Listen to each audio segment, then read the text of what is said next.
Welcome. This is the Senior Safety Advice Podcast, and we are so glad that you've made it to a calmer corner of your day.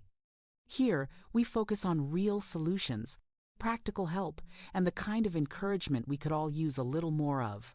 So let's get to it. Hey everyone, welcome back to another daily Senior Safety Advice podcast. This is Esther Kane, retired occupational therapist and certified dementia care specialist. I'm so glad that you're here with me today, and we're going to talk about when anxiety feels physical, because this is February 26th, and this month, we're focusing on heart health and emotional resilience topics. So the reason I wanted to talk about this topic, when anxiety feels physical, is because the majority of people, from my experience, don't understand that anxiety can actually manifest in physical symptoms. And I'm going to give you an example. My husband suffered greatly from anxiety, and the last 3 years, before he passed away, he had a terrible sinus, what seemed to be a sinus problem. I mean, he was constantly blowing his nose. He had constant headaches. It was really quite awful. And we did everything. We removed all the carpeting in the house. We added filters throughout the house. We changed pillows and bed sheets and made everything anti-allergenic. He went and got all kinds of allergy shots and testing, all kinds of medication, and nothing worked. Now, he was also on anti-anxiety medicine and anti-depression medicine. And if you are not aware, he did take his own life. But what we found out was that several weeks before he passed away, he had stopped all his medication. And usually when someone who takes their life does that, it's because they've then decided that that's what they're going to do. That's at least the norm. And wouldn't you know it, that it was 3 weeks, it was at that same time that all his sinus problems went away. And you might think, well, that medication was causing it. But no, because a lot of that medication he had only been taken for the few months before he passed away, because he was seeing all kinds of different doctors for his anxiety and depression. So no, it wasn't the medication he was taking. It was because his anxiety had risen to a point where it began manifesting, and the way it manifested for him was in this horrible sinus issue where he was constantly snorting and blowing and headaches. And I mean, it was ridiculous, really. My heart went out to him. But anyway, anxiety can absolutely, definitely, 100%, yes, percent, present itself in a physical way. It can show up as a tight chest, racing heart, shortness of breath, dizziness, upset stomach, muscle tension. And people begin to think, oh my God, I'm having a heart attack. I have a brain tumor. I'm getting sick. I mean, even in my patients as an occupational therapist, I would see it over and over again. And I want to say this right away. It's not your imagination. Anxiety is not your imagination. It's not in your head. It's very, very physical. I do look forward to the day when what are deemed today as mental illnesses, such as bipolar and schizophrenia and depression and anxiety, when those can actually be listed as medical conditions, because they truly are. That has been my experience. All right. Anxiety lives in the nervous system. When your body senses stress, even emotional stress, it prepares for danger. Your heart rate increases, your breathing changes, your muscles tighten. And that's your body trying to protect you, not to hurt you. But when it happens often or without an obvious reason or significant precursor, it can feel overwhelming and scary. I've worked with many people who say, I don't feel anxious at all. I don't have anxiety. I don't have anxiety. But yet they were demonstrating all the physical signs of anxiety. So here's something important to understand. Anxiety doesn't always come up with anxious thoughts. Sometimes it shows up as fatigue, a lump in your throat, pressure in your chest, a sense of restlessness. And people then start chasing physical answers. It makes sense because you feel it physically. So you go to doctor visits, and if you go to your regular doctor, then he's going to check you out physically because that's what he knows. They're going to do tests on you physically and appointments and on another doctor and another doctor. And all of those are important because you want to rule out what it's not. But oftentimes the tests will come back, you're normal, everything is fine. And you're sitting there at the doctor's office thinking, well, I'm not fine. I know I don't feel fine. I'm not fine. And especially for women, if you're going through menopause, a lot of women going through menopause will experience anxiety for the very first time in their life, and they have no idea what's happening.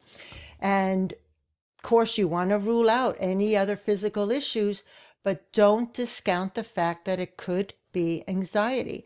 Anxiety is your body staying on high alert, even when there's no immediate threat. And here's where this really matters. The body doesn't know the difference between emotional danger and physical danger. You could be stressed out about caregiving. You could be stressed out about aging, about your family, about the economy, about politics. Stop watching the news. That'll decrease your anxiety greatly. You can be stressed out about being alone, about thinking about the future and regretting things in the past. There's so many things you could be anxious about without even realizing that you're anxious about them. I've seen anxiety feel exactly like heart trouble. It can even feel like you're having a stroke. That feeling is very, very scary. And it's why it's so important not to dismiss the symptoms, but also not to panic. Getting checked is smart. And once the serious issues are ruled out, yes, you're not having a heart attack. Yes, you haven't had a stroke. Yes, you're okay. Then consider that it may be anxiety, because anxiety, I am telling you, feeds physical symptoms. The cycle is exhausting. Another thing I want to talk about related to this is hyper awareness. When anxiety is present, people start monitoring their bodies very closely. That's very common. Every sensation, every beat, every breath, that constant scanning keeps the nervous system activated. I've seen people say, I can't stop noticing my heart. And that attention alone can increase your symptoms, not because something is wrong, but because the nervous system has now been put on guard.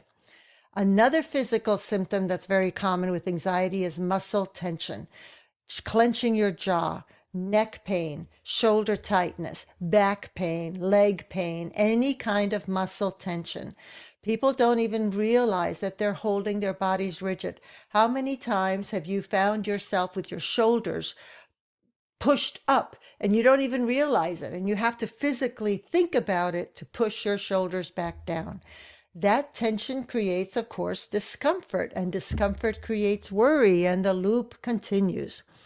Breathing also changes with anxiety. You tend to breathe more shallow, high up in the chest, and that can easily cause dizziness or tingling or shortness of breath, which then increases your fear because you're like, why am I dizzy? What's happening? Am I having a stroke? Do I have a brain tumor or cancer? I mean, all these thoughts, these negative, what's the word? Catastrophic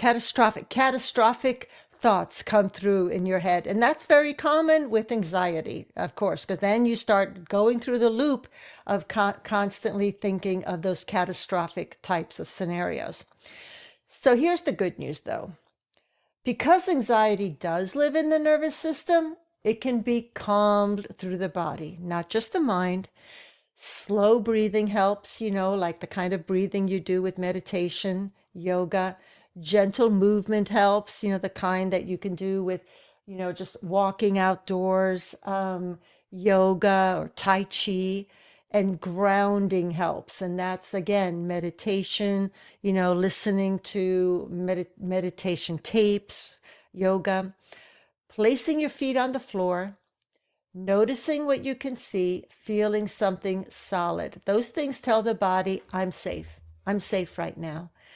And when the body feels safer, anxiety symptoms tend to ease. Another thing that I've noticed is that anxiety often shows up when people feel out of control. And these days, it's very easy to feel out of control. Everything is changing so quickly. And as not only outside of ourselves with the economy, with, politics, with our finances, because everything is going up. And then also, the introduction of AI and all the smart home appliances, everything is constantly changing. But what's also changing as we're getting older is our bodies. Our bodies are changing. Our health is changing. We may be losing some independence or realizing that we can't do things as easily as we used to. When was the last time you were able to get up the floor without any help? Caregiving stress, your lifestyle may be changing because you're caring for a senior loved one. All those situations create uncertainty because what was routine is no longer routine anymore. Now your lifestyle has changed, your everything around you is changing, and you're trying to control and get back some of that control. So creating predictability can help you to reduce anxiety.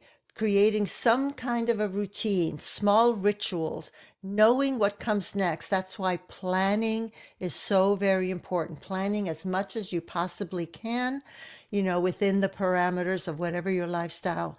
Getting help, getting respite help if you're a caregiver is extremely important. That kind of steadiness can calm your nervous system. And I've also seen anxiety improve greatly when people stop fighting the sensation. Once you know what anxiety feels like in your body, then you know that it will go away. Anxiety does not last. Usually it does not last for hours and days and weeks and years. It comes and goes in waves. So when you feel it, once you know what it feels like, when you feel it, then you know that it's time to maybe sit down, meditate, relax, do some yoga, take a walk, whatever it is that you need to do to relax. Watch a comedy show, anything, whatever it is that you find. A lot of times just talking to yourself. This is uncomfortable. I know I don't like this, but it's going to be okay. Sort of like the kind of thing you would say if you don't like flying, and as soon as you sit in the airplane seat, you start talking to yourself, telling yourself that it's going to be okay. It's the same kind of thing. It doesn't make the symptoms disappear completely instantly, but it does stop the escalation, and it does make it more controllable so that you can live with it. Just like anything else, it's like a needle. It's like a needle in your skin, like a splinter in your skin. You just learn to live with it as long as you learn the techniques on how to take care of it. Anxiety does, however, grow oftentimes in isolation. So talking to someone, being reassured, feeling seen, all of those things calm the body down. Now, for some people, going into large events, parties with a lot of people and all that increases your anxiety. So be aware of what calms you down. If just being with one or two people to lunch or dinner or breakfast or just coffee, whatever, if that calms you down, if that helps you, then do that and avoid the large events. But you have to know yourself. And most seniors and caregivers tend to hold everything inside. worry, fear, exhaustion, and that only feeds anxiety. And your bodies end up carrying it, chest tightness, headaches, GI issues. All of those are stress signals and anxiety. It's not a failure. You're just haven't yet learned how to cope with those issues. Anxiety can definitely come and go. You might feel fine one moment and awful the very next moment. That unpredictability is part of anxiety. It can happen at any time. You could be sitting watching a movie calmly, and all of a sudden you get a rush. You can get a rush that feels like a heat wave inside your body. Your hands start shaking. I mean, all kinds of things can start happening, and nothing caused it. It just comes and it goes. And it doesn't mean that you're getting worse. It just means your nervous system, for whatever reason, is sensitive right now. And I want to say this very clearly. If physical symptoms are new, if they're severe, if they're changing, always, always, always go talk to a healthcare provider. The conversation is not about ignoring symptoms. It's about understanding what could be the cause. But again, do not dismiss the fact that it could be anxiety. Taking a small, tiny little pill of anxiety, an anti-anxiety pill, can definitely help, and it will give you at least the ability to begin managing it. Sometimes it is too difficult. It has gone on for too long, or it's too severe to manage completely with meditation, yoga, walking, Tai Chi, whatever. Those things are great and they can really help, but sometimes you need the medication in order to get to the place that you can do those things so that they help you. So don't be shy about taking anything like that. All right, once serious issues are ruled out, then learning how anxiety shows up in your body, now that you know what it feels like, is very empowering, because now you have the tools. Now you understand what it feels like, and you can begin working on, dealing with it. All right. All of those things, medication and everything that I've mentioned already, meditation, yoga, Tai Chi, walking, restful music, getting respite care, all of that can help you. And they all add up. The trick is that you need to find what works for you. And it may take a while. It may take a while for you to figure that out. But in the meantime, I think it's always easier it takes away the fear of that it might be something severe once you know what it feels like. At least that's been my experience. Well, that's all that I have for you today. I want to thank you so much for being here with me today on this very important topic. I've lived through years and years of watching my husband deal with this horrible illness, this horrible disease.